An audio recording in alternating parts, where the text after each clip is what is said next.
The relentless midday sun beat down, turning the construction site into a shimmering inferno. 4 mark chambers, each thud of the jackhammer against stubborn concrete, sent a jarring shockwave up his arms, straight to his aching shoulders. He grit his teeth, sweat stinging his eyes, the image of his daughter Lily's hopeful face, and the shadow of pain that sometimes crossed it, his only fuel. Just one more hour, one more day's brutal labor closer to the specialized medical boot she so desperately needed.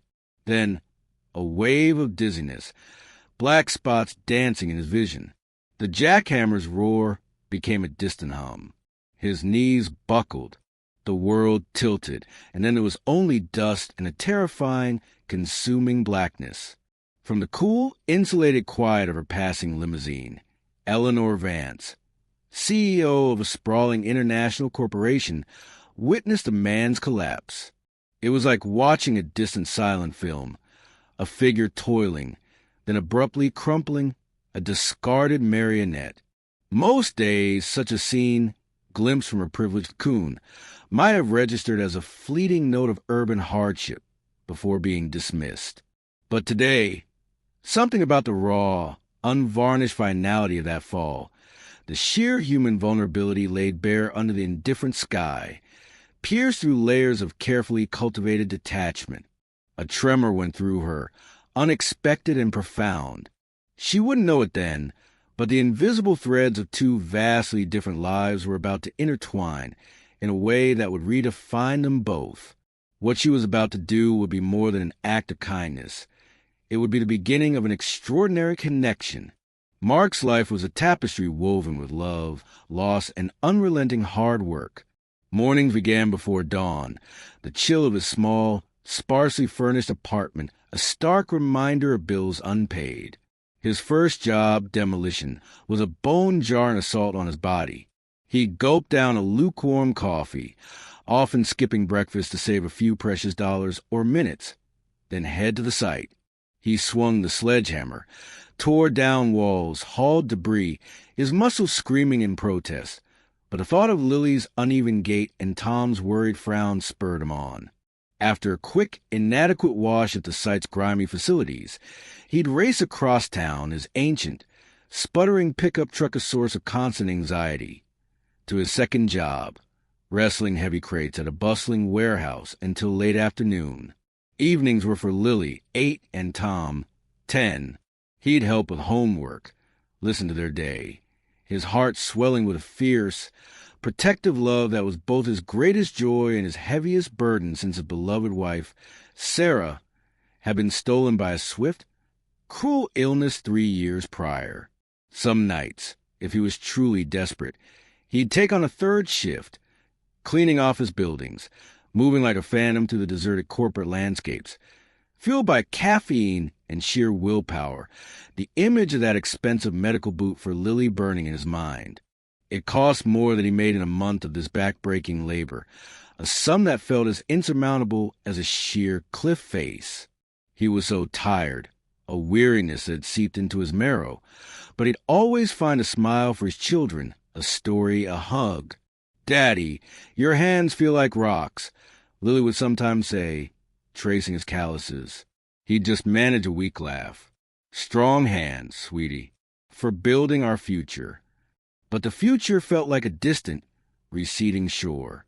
Across the city, in a glass tower that seemed to touch the clouds, Eleanor Vance commanded her empire. Vance Corporation, a name that resonated with power, innovation, and staggering financial success. Her days were a precisely choreographed dance of board meetings, strategic deep dives, and global conference calls. Her office, a testament to minimalist luxury, offered breathtaking, almost sterile, panoramic views. She was a formidable presence, respected, admired, sometimes even feared. Yet, in the quiet moments, when the city lights spread out below her like a carpet of indifferent diamonds, a subtle ache of something unfulfilled would surface. Perhaps it was loneliness, an echo in the vast, empty spaces of her penthouse apartment, where staff moved silently and efficiently, but no true warmth resided. Or perhaps it was the ghost of a path not taken, a whisper of family and connection sacrificed on the altar of relentless ambition. She'd recently attended a charity gala, making a 7-figure donation that barely dented her fortune, the applause ringing hollow in her ears. The faces of those she was supposedly helping remained abstract, statistics on a page. She remembered a time, long ago, when her own dreams had felt fragile, when a single act of belief from someone else had been her only lifeline. But that felt like another lifetime. The day of Mark's collapse had started like any other grueling day.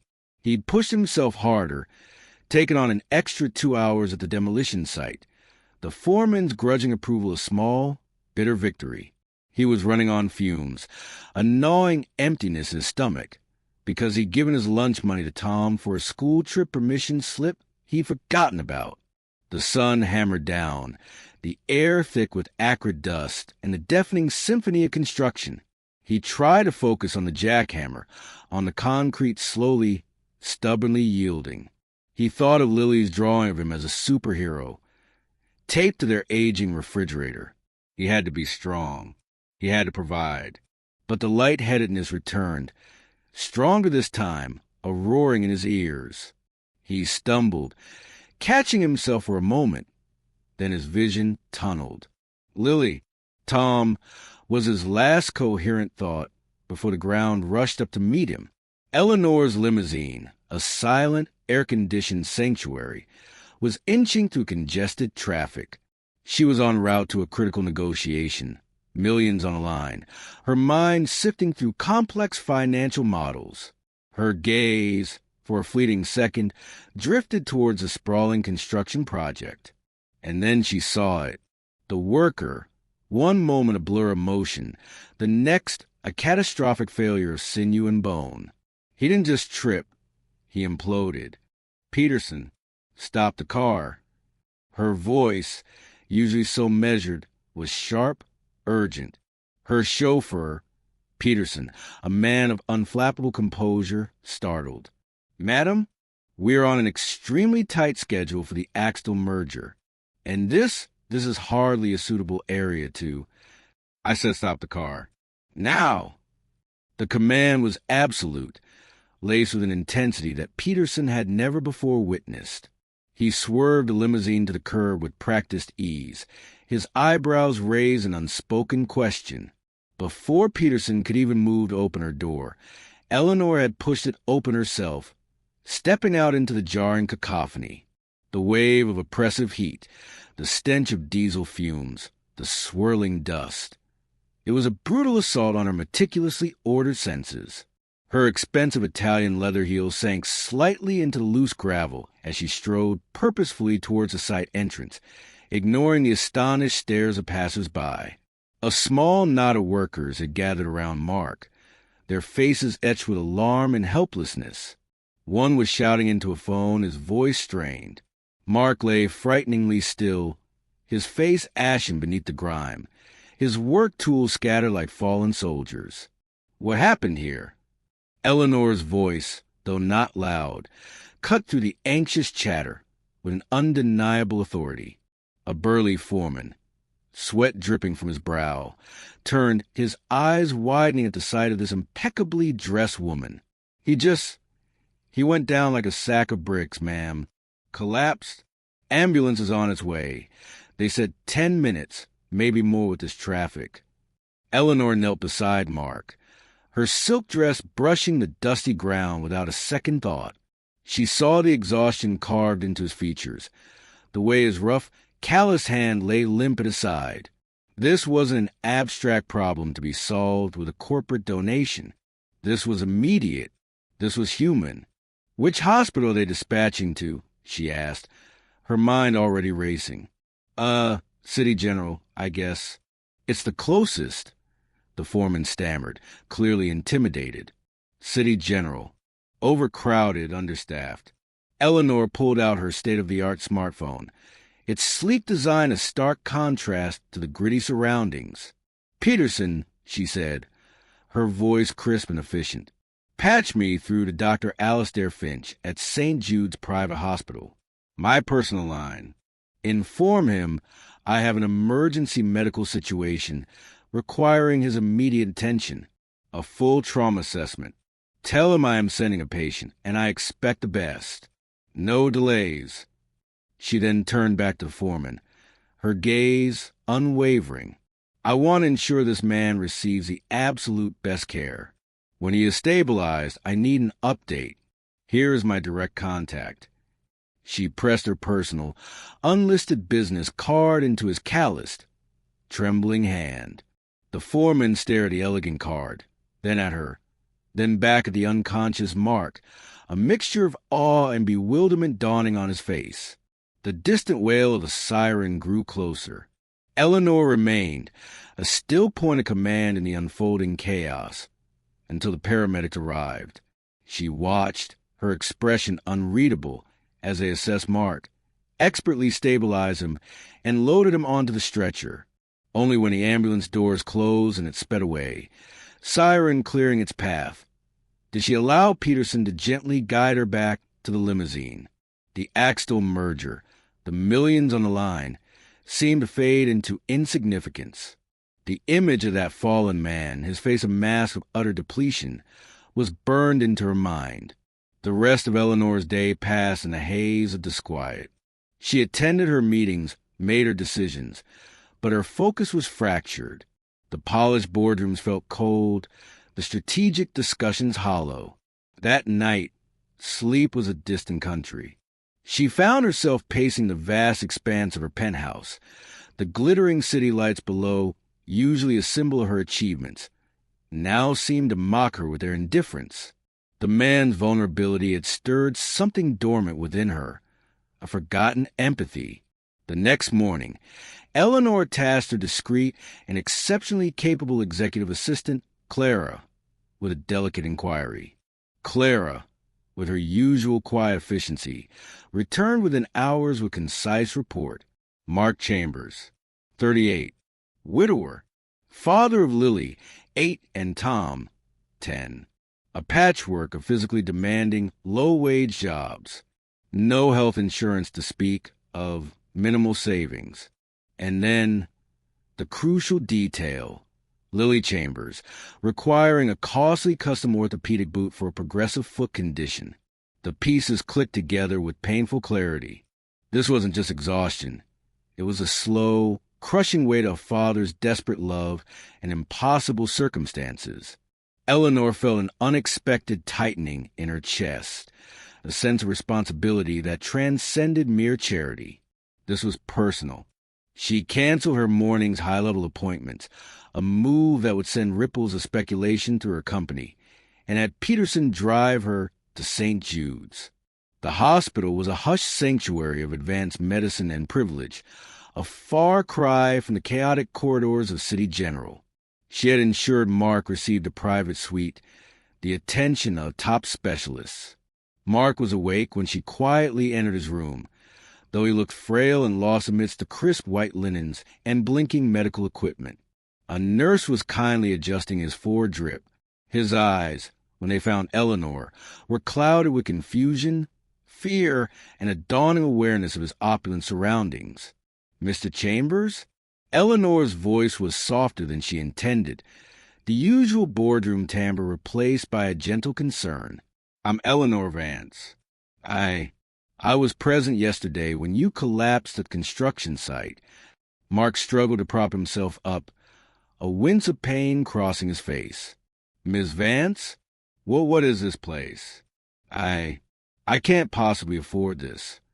Panic sharpened his voice. "My children, Lily and Tom, are they all right? Who's looking after them?" His words tumbled out in a rush of anxiety. "Your children are perfectly safe, Mr. Chambers," Eleanor reassured him quickly, her calm tone designed to soothe. "Your foreman contacted your neighbor, a Mrs. Henderson, who is with them. And please," she paused, meeting his gaze, "do not concern yourself with the expense of this hospital. It has all been taken care of." Mark stared at her, his brow furrowed with suspicion and disbelief. "Taken care of? By whom? Why would you do that?" Eleanor hesitated, searching for the right words. How could she articulate the profound, almost primal impulse that had driven her actions? Let's just say I was in a position to help, and I felt compelled to. The doctors have informed me you suffer from severe exhaustion, dehydration, and malnutrition. You need to rest, Mr. Chambers. You need to allow yourself to heal. Over the subsequent days, Eleanor found herself inexplicably drawn back to St. Jude's. Her visits were initially brief, mindful of not overwhelming him. She learned more about his life, his struggles, his unwavering devotion to Lily and Tom. She saw the faded, creased photographs he kept on his bedside table, a smiling Sarah, a younger Lily on a swing, Tom proudly holding a school certificate. The raw love and deep-seated worry in his eyes when he spoke of them resonated with something deep inside her. She took it upon herself to arrange for a highly recommended, warm-hearted temporary caregiver, a retired primary school teacher named Martha, to look after Lily and Tom. She ensured Martha had funds for groceries, for small treats, for anything the children might need, lifting that immediate, crushing burden from Mark's shoulders. Mark, in turn, began to slowly, cautiously lower his guard. He was a proud man, fiercely independent, unaccustomed to such unsolicited generosity. But Eleanor's quiet, persistent kindness, her genuine interest, was disarming. He found himself recounting stories of Sarah, their dreams for the children, the crushing weight of his responsibilities after her passing. He spoke of the endless cycle of jobs, the gnawing fear of failing his children, the constant, grinding fatigue. Eleanor listened, truly listened, with an attentiveness she usually reserved for billion-dollar negotiations. And in one particularly vulnerable moment, when Mark confessed a profound fear of not being strong enough, of breaking under the strain, she found herself sharing a sliver of her own past. "Strength isn't merely about enduring the unbearable, Mark," she said softly. "Sometimes true strength lies in the courage to accept a helping hand when it's offered. I remember a time in my own early career. I was facing what felt like insurmountable odds. A mentor, someone I barely knew, extended a small, unexpected kindness, a gesture of faith. It changed everything for me. It was a carefully edited version, but it was an offering, a bridge of shared humanity. She also, through her network, arranged for Lily to be seen by one of the country's leading pediatric orthopedists. The consultation was expedited, the custom-fitted medical boot ordered and paid for, all handled with quiet discretion, so as not to overwhelm Mark further. Once Mark was discharged, bearing strict medical advice for an extended period of rest and recovery, Eleanor found her thoughts persistently returning to him and his young family. Martha, the caregiver, was a temporary solution. What would happen when Mark was deemed fit to work? Would he inevitably return to the same soul-destroying cycle of labor, risking another, perhaps more severe, collapse? The notion sat uncomfortably with her. One crisp autumn afternoon, on an impulse she didn't fully understand, Eleanor instructed Peterson to drive her not to her gleaming corporate headquarters, but to Mark's modest neighborhood. It was a part of the city her limousine rarely traversed, a tapestry of older apartment buildings, small local shops, and children playing on the sidewalks. When she arrived at Mark's building, its worn brick facade and slightly graffitied entrance were a universe away from her own meticulously curated existence. Martha, the gentle-faced caregiver, welcomed her in. The apartment was small, impeccably clean, yet undeniably threadbare. Children's colorful artwork adorned the refrigerator door like precious masterpieces. A slightly leaning bookshelf overflowed with well-loved storybooks and a few of Mark's own worn paperbacks on history and woodworking. Lily and Tom were seated at the small kitchen table, Lily carefully guiding Tom's hand as he attempted to draw a rather lopsided dragon. They looked up, their eyes wide with childish curiosity, as Eleanor entered. Mark emerged from the tiny galley kitchen, a dish towel in his hand, his expression one of profound surprise. He looked significantly better, the hollows under his eyes less pronounced, a touch of color returning to his cheeks. "Miss Vance!" Eleanor, what a surprise. "Please, come in." "I was in the neighborhood, Mark," she said, offering a small, polite smile, using his first name with a newfound ease. "I just wanted to see how you were settling back in, and to formally meet your charming children." She spent some time with Lily and Tom, an unfamiliar warmth blossoming within her as she listened to their animated chatter. Lily, initially shy, eventually presented Eleanor with a meticulously colored drawing of a smiling sun, while Tom, more serious, earnestly inquired of his dad would soon be strong enough to teach him how to fix his bicycle chain. Later, as the children became absorbed in a quiet game of make-believe in their small, shared bedroom, Eleanor's gaze fell upon a dusty, cloth-covered workbench tucked into a corner of the living area. A few well-worn but clearly high-quality woodworking tools lay neatly arranged upon it. Peeking from beneath the edge of the cloth was a corner of what appeared to be an intricately carved wooden panel. "What's this, Mark?" she inquired gently, gesturing toward the covered bench. A faint flush rose on Mark's cheeks. "Oh, that's nothing really. Just an old hobby. Something I used to dabble in years ago before life got so complicated." He hesitated, then seemed to make a decision, pulling the cloth away completely. Eleanor's breath caught softly in her throat. Beneath the sheet lay several pieces of exquisite, though unfinished, woodwork. There was a jewelry box with an almost complete, deeply incised floral pattern, a series of small, perfectly proportioned animal figurines, and a child's rocking horse, its form elegant and spirited even in its raw, unsanded state. The craftsmanship was undeniable, even to Eleanor's untrained eye. There was a precision, an inherent artistry, a deep love for the wood evident in every curve and joint. "Mark, this is extraordinary," Eleanor breathed, genuinely astonished. "You have a remarkable gift." He shrugged, a wistful, almost melancholic expression passing over his features. "My grandfather was a master cabinet maker. He taught me a great deal when I was a boy. I always dreamed of creating things, beautiful things. But," he sighed, a hint of old pain in his voice, "dreams don't pay the rent, Miss Vance. Or buy medical boots." An idea, bold and wholly unexpected, began to crystallize in Eleanor's mind. It felt less like a thought and more like an undeniable imperative, a missing piece of a complex puzzle falling into place. She thought of a smaller, almost forgotten jewel in her corporate crown. Artisan Interiors, a boutique company she had acquired years ago, partly as a passion project, partly as a strategic diversification. It specialized in high-end, custom-designed interiors and bespoke, handcrafted furniture, catering to a discerning clientele that valued unique artistry and impeccable quality.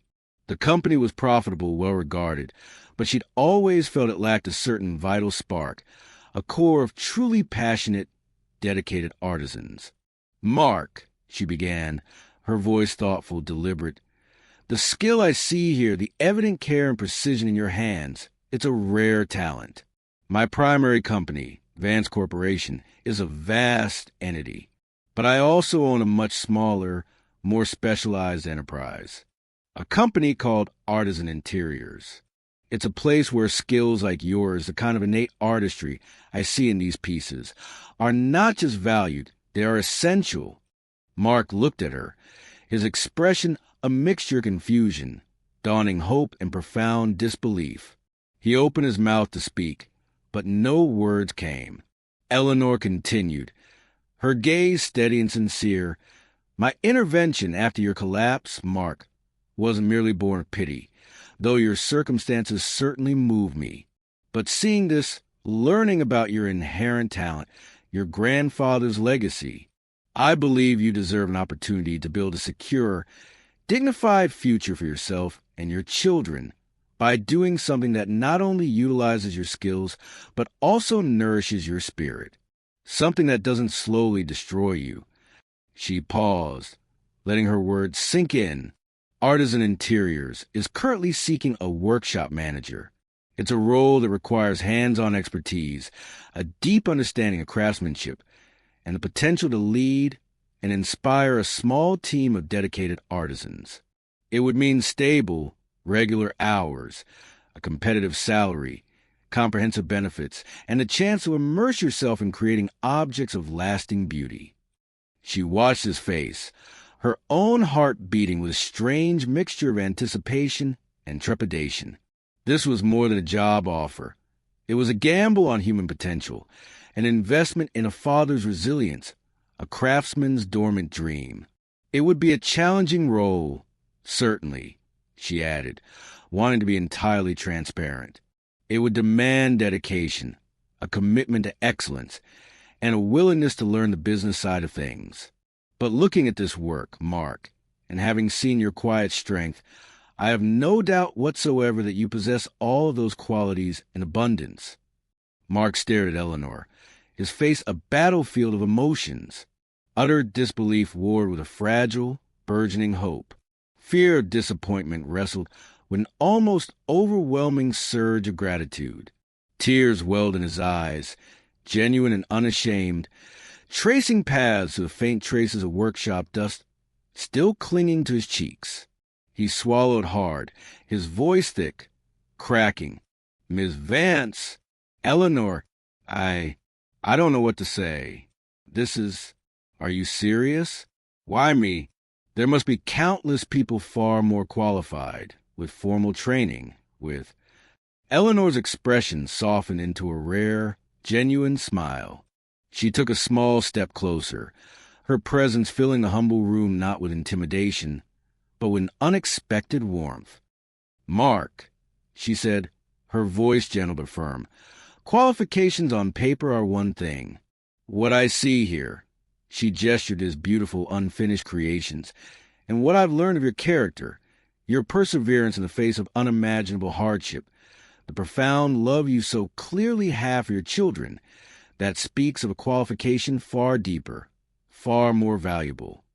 She continued, "I saw your unwavering dedication at that construction site, even as your body was failing you, and perhaps," her voice dropped slightly, a hint of her own carefully guarded past seeping through, "I recognize a certain kind of spirit, a refusal to be extinguished, because I, too, have faced moments where a single opportunity, a single gesture of faith, made all the difference between despair and a new beginning.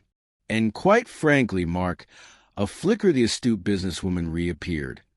Artisan Interiors need someone with your specific spark, your raw talent, your integrity. It needs a heart, and I believe you can help provide that." Just then, as if cued by the emotional crescendo, Lily and Tom tiptoed back into the living room, their game momentarily forgotten, sensing a profound shift in the atmosphere. Lily, clutching her well-loved, one-eared teddy bear, looked from her father's tear-streaked face to Eleanor's earnest expression, her small brow furrowed with child's intuitive concern. "Daddy," she whispered, her voice barely audible, Are you crying 'cause you're sad?" Mark sank to his knees, his arms instinctively reaching out, pulling both his children into a fierce, trembling hug. "No, my sweet Lily bug," he choked out, his voice thick with unshed tears and a joy so potent it was almost painful. "No, Daddy's not sad. Daddy's happier than he's been in a very, very long time." He looked up at Eleanor over his children's heads, his eyes shining with emotion so profound it needed no words. This is more than I could have ever dared to dream. A miracle." Tom, ever practical one, his small face serious, asked, "Does this mean you won't have to work at the noisy place anymore, Dad? And you won't be so tired all the time?" Mark laughed then, a genuine, unrestrained laugh that seemed to physically shake off years of accumulated weariness and despair. It was a sound of pure, unadulterated relief.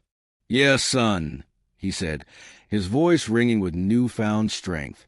"Yes, it does. It means all of that and more." He rose to his feet, still holding his children close, as if they were his anchors in this sudden, unbelievable turn of fortune. He met Eleanor's gaze, his own unwavering. "Thank you, Eleanor. From the bottom of my heart. I will not let you down. I give you my word." A deep, resonant warmth spread through Eleanor's chest, a feeling of profound rightness, of purpose, that no multi-million-dollar acquisition or successful IPO had ever managed to evoke. This felt tangible. This felt meaningful. For the first time in what felt like an eternity, her smile was not a carefully constructed corporate gesture, but a genuine, unreserved expression of shared humanity that reached the depths of her eyes. "I have absolutely no doubt about that, Mark," she said softly. "I know you won't." Lily, sensing the joy in the room, shyly extended her hand towards Eleanor, offering a slightly squashed, homemade oatmeal cookie from her pocket, a simple, heartfelt gift of childhood generosity. Eleanor accepted it with a surprising grace, the small, sweet offering feeling more valuable than any corporate award. 6 months later, the Mark Chambers who greeted Eleanor at the bustling, sunlit workshop of artisan interiors was a man transformed.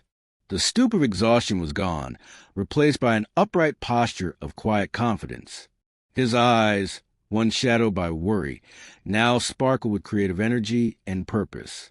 He moved with an easy authority amongst the lathes and workbenches, discussing designs with a small, dedicated team, his hands, though still calloused, now shaping exquisite pieces of custom furniture instead of wrestling with demolition tools. His laughter was frequent, his insights valued. Lily, her steps even and confident, in her perfectly fitted medical boot, often visited after school with Tom, their faces alight with pride as they watched their father, their hero, crafting beauty from raw wood.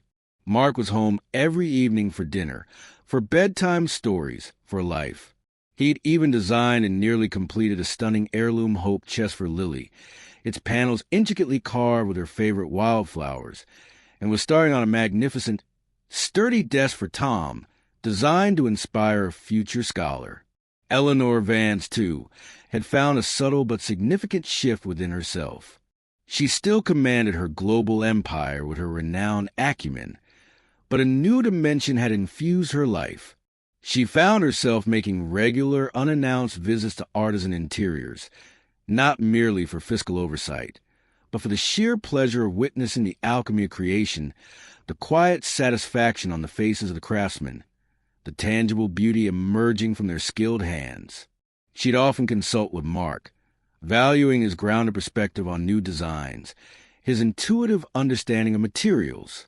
On her vast, polished mahogany desk in her skyscraper office, nestled amongst the sleek, modern art pieces and symbols of corporate power, now sat a small, exquisitely carved wooden songbird, a personal gift from Mark, its delicate form a constant, quiet reminder where true, enduring value often resided.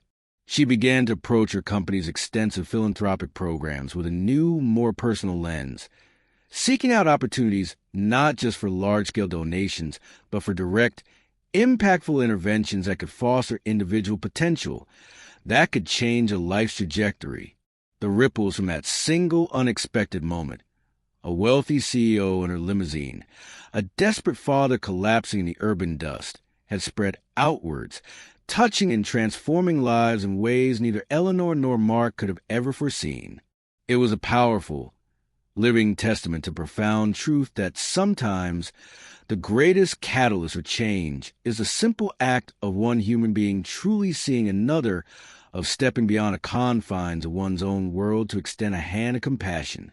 Their story became a quiet legend within artisan interiors, and then, whispered further, a beacon of unexpected connection, of resilience rewarded, and of the enduring, transformative power of kindness to unearth hidden talents, restore dignity, and forge pathways to futures filled with hope and purpose. For Eleanor, it was a profound rediscovery that the most significant returns on investment often came not from the fluctuations of the stock market, but from the quiet, immeasurable dividends of investing in the boundless potential of the human spirit. The city still pulsed with its relentless energy outside her window, but now, when Eleanor Vance looked out, she saw not just a landscape of steel and glass, but a vibrant, interwoven tapestry of individual lives, each with its own narrative, its own quiet struggles, its own unexpressed dreams, and its own infinite capacity for connection, for kindness, and for grace.